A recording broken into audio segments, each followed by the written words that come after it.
Welcome to this presentation called Know Your Sources, How to Find Credible Research Sources and Avoid Fake News. This presentation is designed to be viewed by first-year college students prior to attending a class about finding and evaluating information resources to be used in their school research. Why is this important? Well, a study from Stanford University in 2016 showed an inability of students to recognize fake news.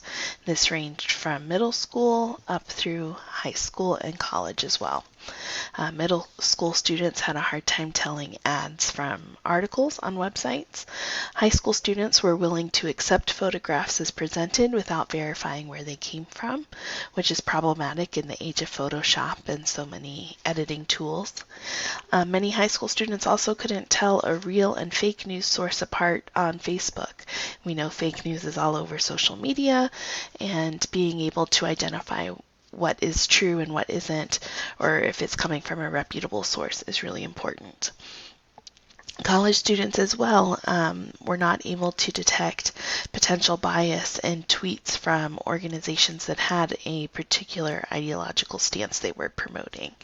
And so the purpose of the class you'll be attending is to bridge that gap between high school and college and trying to create an awareness for critical thinking skills that will serve you well throughout your academic career. What is information literacy? The American Library Association defines that as a person who is able to recognize when information is needed and have the ability to locate, evaluate, and use that information effectively. So there's several steps in the process: being able to define what it is you need, locating it, knowing where to look for it, selecting the information, critically evaluating what it is that you find and determining if it's appropriate to use, organizing that information into your paper or project in a meaningful way, being able to present or share that information, and then also assess what comes next. So the class you'll be attending will focus on those first three steps of defining, locating, and selecting information. You may have seen this meme on the internet, but I thought it was appropriate given the topics we'll be talking about, that we really want to give you the tools to be able to stop and critically think about what it is you're seeing and does it make sense, and give you the tools to evaluate appropriately to make sure you're using the right information and credible information in your school research. What types of resources are you likely to need in your college career? Primary sources, that could be data sets, documents, a wide variety of things. Books, of course, articles, those could come from academic journals, newspapers, magazines, professional organization literature, and other places. Multimedia, we know there's a lot available on the internet as far as interactive tools and images and videos, and so those will also be important. And then also websites have a ton of information that's changing all the time. So those are likely to be some of the categories you will need when you're doing research for school. Does this mean that we're saying goodbye to Google and Wikipedia now that you're in college? Not necessarily. You may hear your professors talk a lot about scholarly research, needing things to be peer-reviewed. We will work on that in the class you'll be attending, teaching you what that means. You're likely to need academic journals, making sure you're looking at information from professional organizations. Basically, knowing that the information has been looked at by experts and is found to be worthy of study in the field. Those are going to be important resources for sure.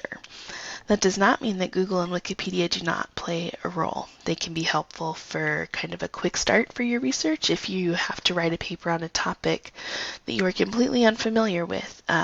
Google or Wikipedia can be a great place to maybe just do a quick search, find some keywords that could be helpful in going into the academic databases, just giving you really a launching point for understanding, hey, what is this topic, and what are some words I can use to find out more about it, maybe in a different source.